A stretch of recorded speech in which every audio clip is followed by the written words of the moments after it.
Hi everyone, this is Marcus Gray with Gray's Landscaping. We're here on my late grandparents' farm and just wanted to talk to you about just one example. Maybe we'll get into more than one, but one example of why solar is so important, solar grazing is so important. Um, you know, People inherit things at different times and have access to resources at different times in their life. I'm 41 years old, but my grandparents, my grandpa lived to be 90, which, good, we want to do that. But that made my mom's generation basically inheriting their farm around the age of 70. So, it's like if Jess and I wanted to farm, it's not our generation's time yet on the land that our family does have access to.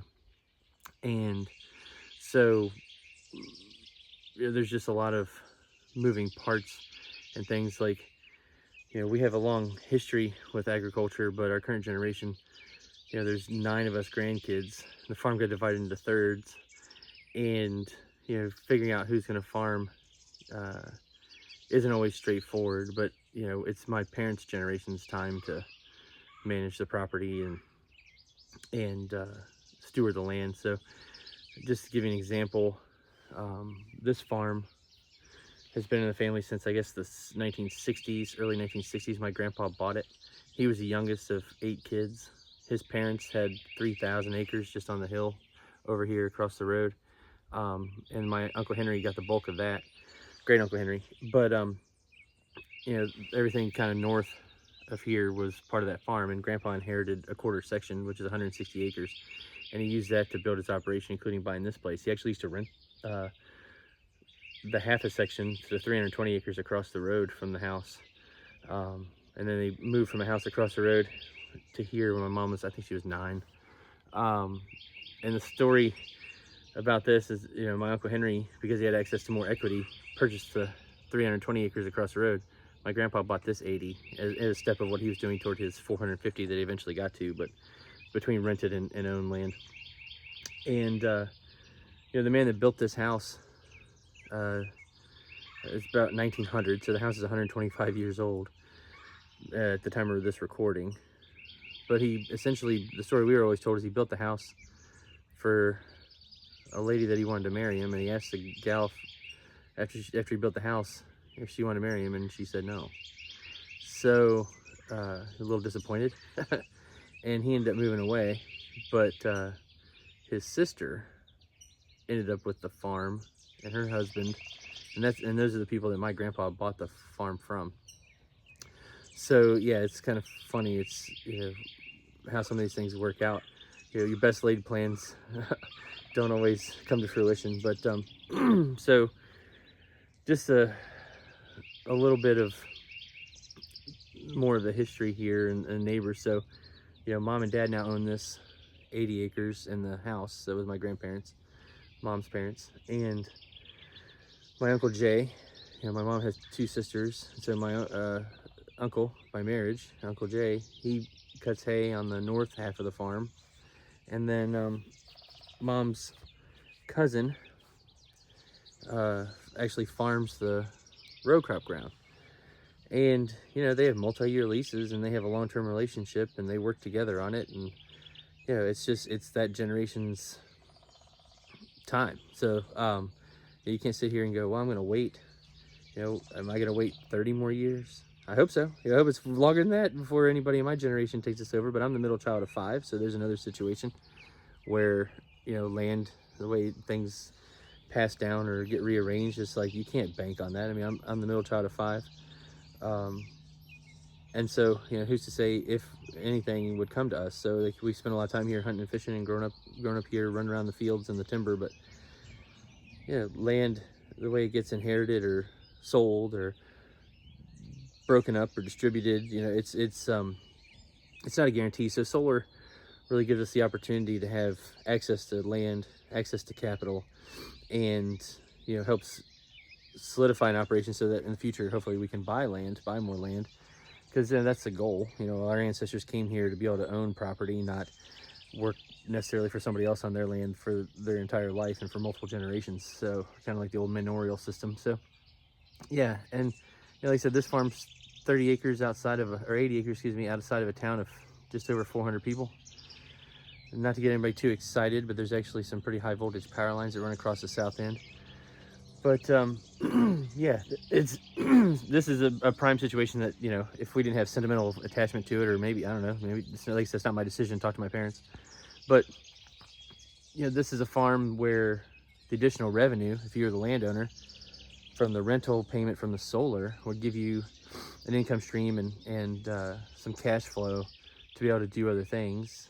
You know, this farm, you could support a decent flock of sheep. You could have a small herd of, say, Dexter cattle or other moderately sized, moderately framed animals and do grass finishing.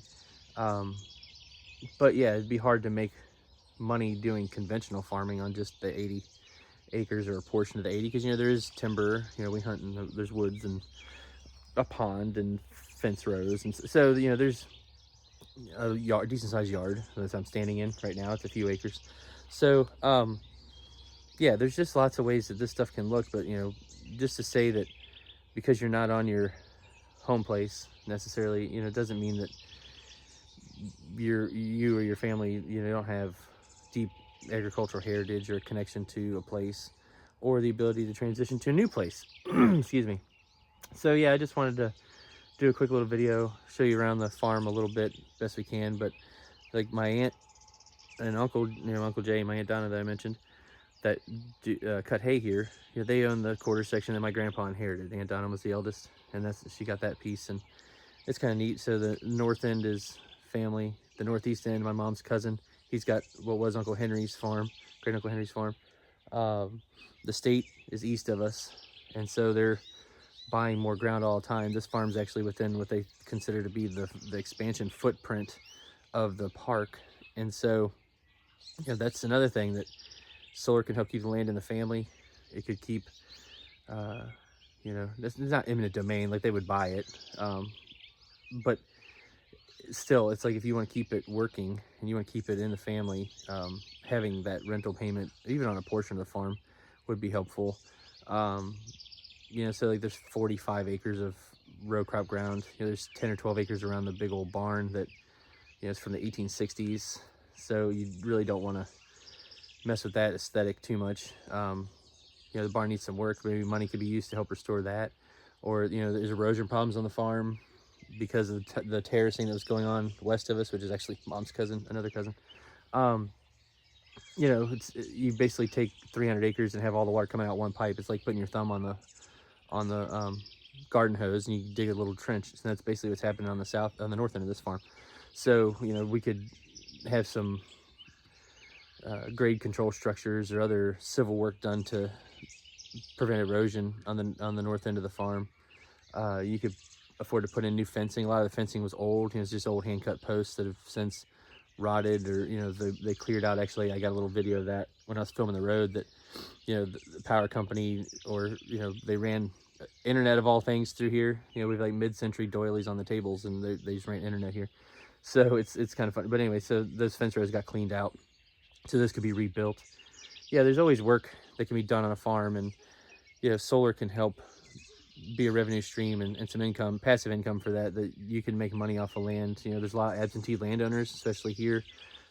People work in town, or they've got land that they inherited kind of mid to late life, and, you know, what are they going to do until it's time to I say deal with it, but, you know, pass it on or maintain it. You know, you don't want to have an asset that is just costing you money. So, you know, cover your taxes and maintenance costs and things like that. It's just, yeah, it'll provide some options where the scale of the properties are getting to the point that it's hard to make a living. I mean, the average farm in the United States is growing, as we all know.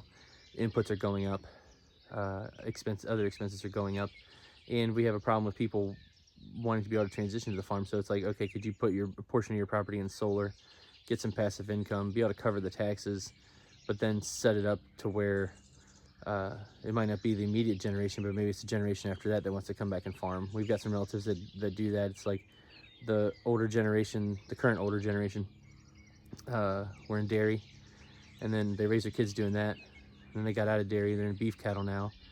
Their kids went off to do careers, you know, attorneys and you know, work at banks and different things, and accountants and whatnot. And now their kids, so the grandkids are coming back to farm with the older generation, and so they're putting their resources and their expertise from other professions back into the farm, and so they're doing more direct marketing of beef and some other things like that. So yeah, there's always options, and the models look different for different people at different times, and so you just have to be open to change and be able to make the best of things. But the real idea should be, you got to keep the family land in the family. It's an asset for business, and it needs to be a profitable business. So yeah, it's lifestyle will only get you so far.